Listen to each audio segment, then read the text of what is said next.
Do you know what's the most difficult, not just for people who are beginning meditation, even for people who've been practicing for a very long time? The most difficult part of practicing is letting go of this ego.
Well, you probably figured out that I'm not hiking today. And you're right. In fact, today's Thursday. I usually go hiking on Wednesday. Now, yesterday when I woke up, I planned on going on a hike, but there was all these things that were going wrong and needed attention, and some of them need to be fixed. So I ended up spending the whole day doing a lot of different things. So I woke up this morning and I thought, you know what? I'm going to go on a hike today, but still had many things that needed attention, so I couldn't do it. Also, I'd have to say, in the last few days, I've been very gloomy, dark. You ever have those days? You wake up and it just seems like nothing's going right. Nothing's going your way. The world just seems like total bullshit. Right? There's no like positive aspect of life at all. Yeah, that's what I had for the last few days. So I realized, though, after many years, that there's usually three things that is making my mind dark and gloomy. So I'd like to share those with you. The first two actually may seem pretty basic. I remember when I was a monk living at the Providence Zen Center, we were practicing every morning and every evening. We had retreats every month. We had long retreats twice a year. But sometimes I noticed that it was just gloomy, my mind. Very dark. And I remember after my son was born, so I'm fast forwarding many years, of course, And when he was having a very difficult time, it was usually because he was hungry or he was very tired.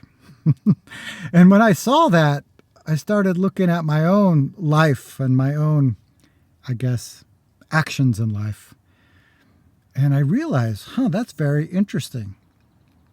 So I would have to say the first thing that creates darkness and gloom in my mind is not getting enough sleep. Now, again, I know this sounds very basic, but it's very important. In fact, I knew somebody who was practicing at the Providence Zen Center, was going through a lot of mental health issues. And what this person realized, that when they started getting enough sleep, then they felt fine. In fact, they didn't even need their medication. Now, everybody's different, so I'm not recommending anything here. But I do notice if I'm not getting enough sleep, I really can't function correctly. My mind's not very clear, and everything is just gloomy. The second thing I've noticed is if I'm not eating very well, I have very low energy. My mind's not very clear. And it's not about not eating, but it's mostly what I'm eating. So if I'm eating foods that are not good for me, now, again, everybody's different, so I'm not recommending anything here. But usually if I eat food that has a lot of sugar or maybe very high carbs, it really pushes my blood sugar down. So I have very low energy, very tired, very weak actually. So I make an effort to pay attention to what I'm eating. Some of you know I experiment with a lot of different kind of fasting protocols, which really helps. So those are two things that, again, may seem very basic and simple, but very important for having energy and for having a clear mind. The third thing I would have to say is not practicing. If I'm not practicing, I can't function correctly. But what does that mean, practicing? So what I've been looking at lately is what I've been calling the demons in my own mind. I have a story about that I'd like to share with you. But the first thing I need to do is put these groceries away and also make pizza dough because it's Thursday, which is pizza night. So I'll get back to you in a bit.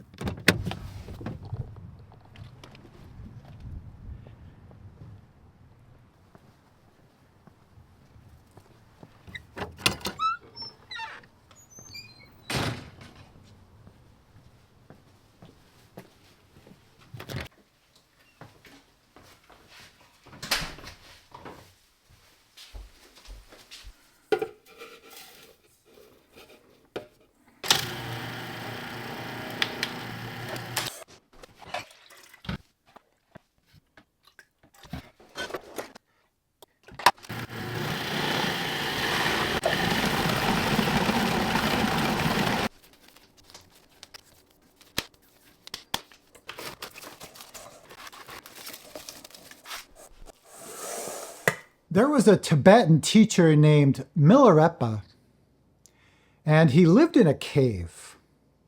One day, he left the cave to gather firewood.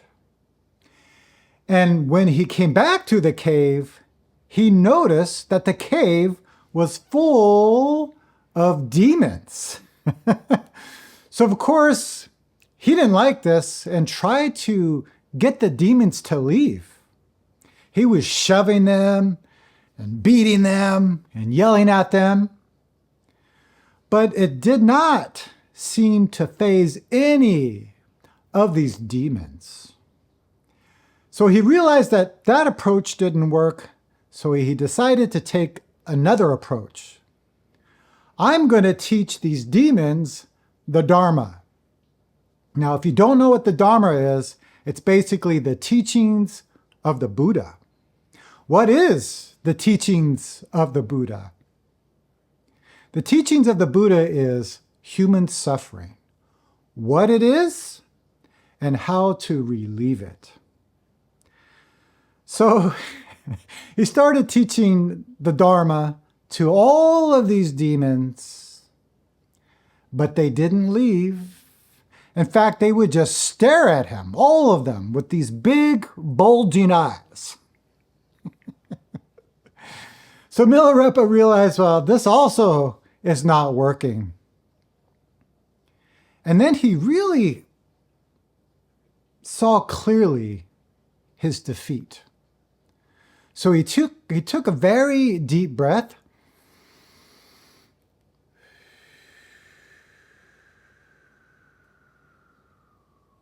Then told all of the demons,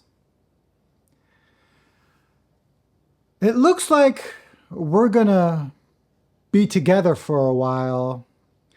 So I want to learn from all of you.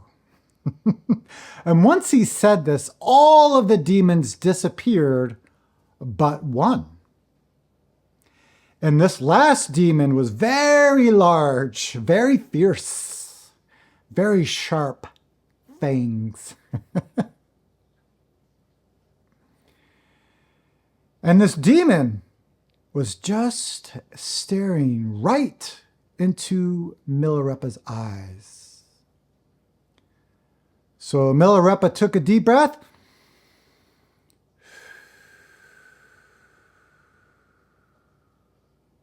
And said to this demon, "You can eat me if you wish." And Milarepa put his head into the demon's mouth. Right then, this demon did a deep bow and slowly disappeared. I was talking to someone the other day just about life and how sometimes it's not so clear. Sometimes we can't tell the difference between our strong karma and our intuition. I made a video about this. I'll put a link down below so that you can check it out. But I was telling this person is that, do you know what's the most difficult, not just for people who are beginning meditation, even for people who've been practicing for a very long time? The most difficult part of practicing is letting go of this ego. Or maybe a better way is seeing through this ego. Many of us are hanging on to this ego so tightly that it's creating a lot of demons in our mind. And when we perceive the world, it's dark and gloomy. It's depressing. So what I liked about this story about Milarepa is that it's not about thinking about letting go or thinking about seeing through this ego or our thoughts, our emotions, our delusions. It's actually doing it.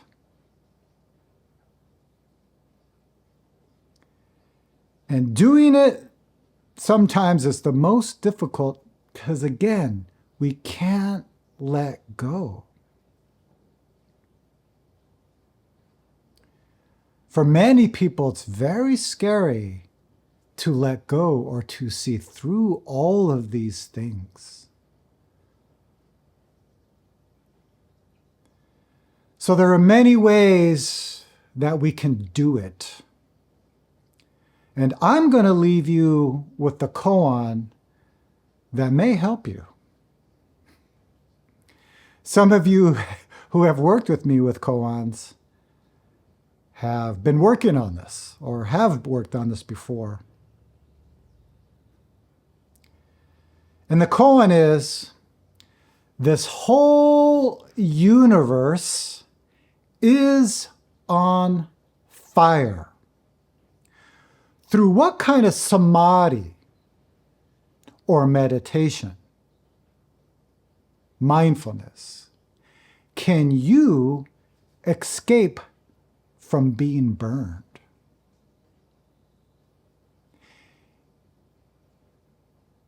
If you perceive this point, then you are free from all the demons in your mind. If this point, this koan is not clear, then only keep a don't know mind or an open mind, a curious mind. What is this right now? Those are my thoughts for the day. Let me know what you thought about this video. Was it helpful? You can let me know by liking this video or putting a comment down below. Okay, everyone, I hope you're all doing well, and I will see you very soon.